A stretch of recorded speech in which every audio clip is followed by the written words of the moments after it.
नमस्कार दोस्तों। क्या आपने कभी तेज बारिश के दौरान रुककर सोचा है कि आखिर बारिश होती कैसे है? ये सारा पानी आसमान में आता कहाँ से है? कुछ बादल बारिश क्यों करते हैं जबकि कुछ बिना बरसे ही निकल जाते हैं?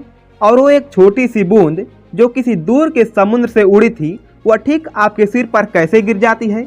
बारिश सिर्फ आसमान से गिरता पानी नहीं है, यह एक जटिल वैज्ञानिक प्रक्रिया है। जल चक्र की एक बहुत ही महत्वपूर्ण कड़ी है और एक अद्भुत कहानी है जो महासागरों, नदियों, जंगलों, जानवरों और इंसानों को आपस में जोड़ती है।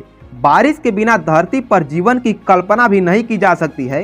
पौधे नहीं उगेंगे, नदियां सूख जाएंगी और हवा इतनी शुष्क हो जाएगी कि सांस लेना भी मुश्किल हो जाएगा। इस वीडियो में हम एक अद्भुत यात्रा पर चलेंगे, एक पानी के अणु के साथ जो समुद्र से उड़ता है, आकाश में तैरता है, बादल में बदलता है और अंततः धरती पर वर्षा बनकर गिरता है। हम जल चक्र की हर कड़ी को समझेंगे, संघनन और वर्षा के पीछे के वैज्ञानिक सिद्धांतों को जानेंगे और यह भी देखेंगे कि कैसे जलवायु, तापमान और हवा की दिशा पूरी दुनिया में बारिश को प्रभावित करती है। बारिश की कहानी शुरू होती है वहाँ से जहाँ पृथ्वी पर सारा पानी संचित होता है।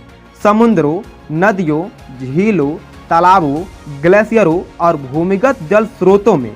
पृथ्वी को नीला ग्रह इसलिए कहा जाता है क्योंकि इसकी सतह का 70% से अधिक हिस्सा पानी से ढका है, लेकिन इस पानी का बहुत छोटा हिस्सा ही हवा में पहुंच पाता है। बारिश बनने की प्रक्रिया की पहली कड़ी है वाष्पीकरण। जब सूरज की किरणें पानी की सतह पर पड़ती हैं तो उनकी ऊर्जा पानी को गर्म करती है।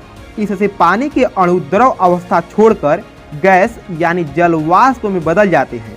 यह प्रक्रिया सूर्य की ऊर्जा पर निर्भर होती है और उष्ण कटिबंधीय क्षेत्रों में सबसे अधिक होती है।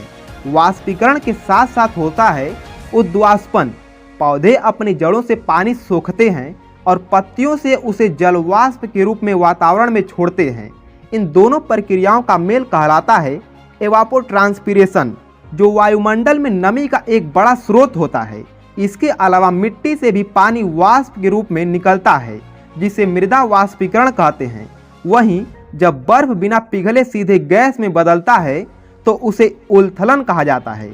इन सभी प्रक्रियाओं से वायुमंडल में जल वाष्प इकट्ठा होता है, विशेषकर गर्म क्षेत्रों में।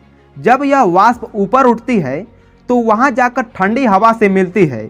जैसे जैसे ऊंचाई बढ़ती है, वायुदाब घटता है और हवा ठंडी होती जाती है। ठंडी हवा में नमी रखने की क्षमता कम होती है, जिससे जलवाष्प संघनित होकर फिर से पानी की सूक्ष्म बूंदों में बदल जाती है। संघनन एक ऐसी प्रक्रिया है जिसमें जलवाष्प फिर से तरल रूप में बदलती है। इसके लिए वातावरण में छोटे छोटे कणों जैसे धूल, धुआं या परागकण की आवश्यकता होती है। इन छोटे कणों को संघनन नाभिक कहा जाता है। जलवाष्प इन कणों के चारों ओर जमा होकर सूक्ष्म जल बूंदों का निर्माण करती है।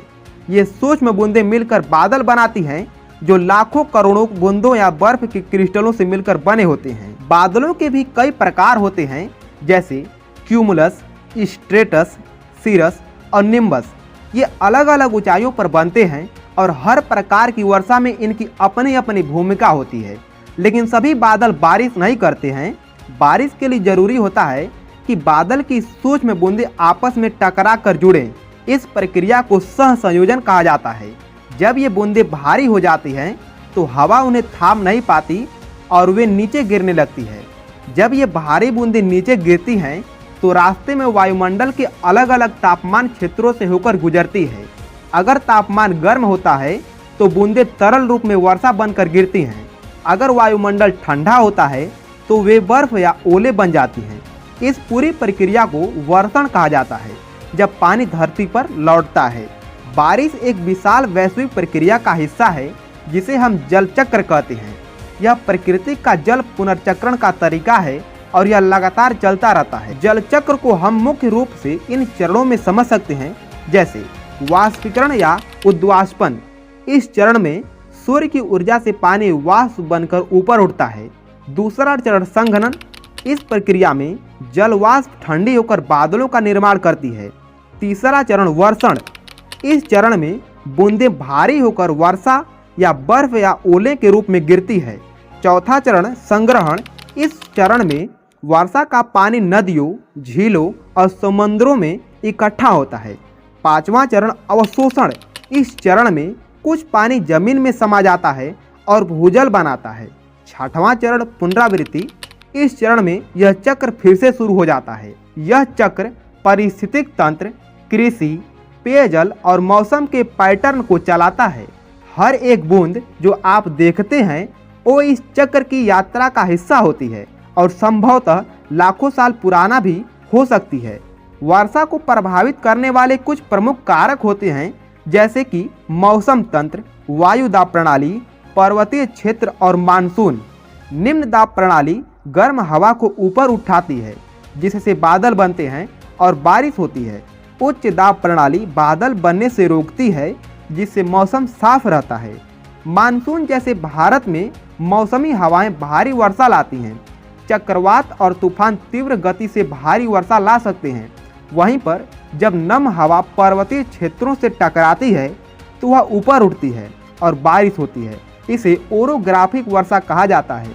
अब बात करते हैं बारिश के पीछे के भौतिक और रासायनिक सिद्धांतों की। आर्द्रता हवा में मौजूद जलवाष्प की मात्रा होती है। उष्मांक वह तापमान होता है जिस पर हवा संतृप्त होकर संघनन शुरू करती है। गुप्त ऊष्मा वाष्पीकरण या संघनन के दौरान ऊर्जा का आदान प्रदान करती है जो तूफानों को शक्ति देती है। क्लाउड सीडिंग एक तकनीक है जिससे कृत्रिम रूप से बारिश कराई जाती है। इसमें बादलों में सिल्वर आयोडाइड जैसे रसायन डाले जाते हैं। शहरों में बारिश अलग तरीके से व्यवहार करती है। कंक्रीट और इमारतों के कारण हीट आइलैंड इफेक्ट बनाता है जो स्थानीय जलवायु को बदल देता है। वहीं प्रदूषित हवा से होकर गिरने वाली वर्षा अम्लीय वर्षा बन जाती है जो पेड़ों, इमारतों और जल जीवों को नुकसान पहुंचाती है। भूमध्य रेखा के पास वर्षा अधिक होती है जबकि पृथ्वी के ध्रुवीय क्षेत्रों में वर्षा बहुत कम होती है। अमेजन और कांगो जैसे क्षेत्रों में भारी वर्षा होती है जबकि सहारा जैसे रेगिस्तानों में वर्षा दुर्लभ होती है। ये सभी पैटर्न समुद्री धाराओं, हवाओं और भूगोल पर निर्भर करते हैं। बारिश जीवन की रीढ़ है। यह खेती, जलाशयों, जंगलों और पूरे पारिस्थितिक तंत्र के लिए आवश्यक है। लेकिन अत्यधिक बारिश बाढ़ ला सकती है और कम बारिश सूखा ला सकती है। दोनों ही स्थिति घातक होती है। जलवायु परिवर्तन इन दोनों चरम स्थितियों को और भी अधिक सामान्य बना रहा है। इसलिए बारिश को समझना और उसके अनुसार जीवन शैली व योजना बनाना आज की आवश्यकता है। अगली बार जब बारिश हो तो जरा रुकिए और उस बूंद की आवाज़ को सुनिए। वह सिर्फ पानी नहीं है, वह सूरज, पृथ्वी, हवा और समय की एक अद्भुत कहानी है। वीडियो को पूरा देखने के लिए आप सभी का बहुत बहुत धन्यवाद।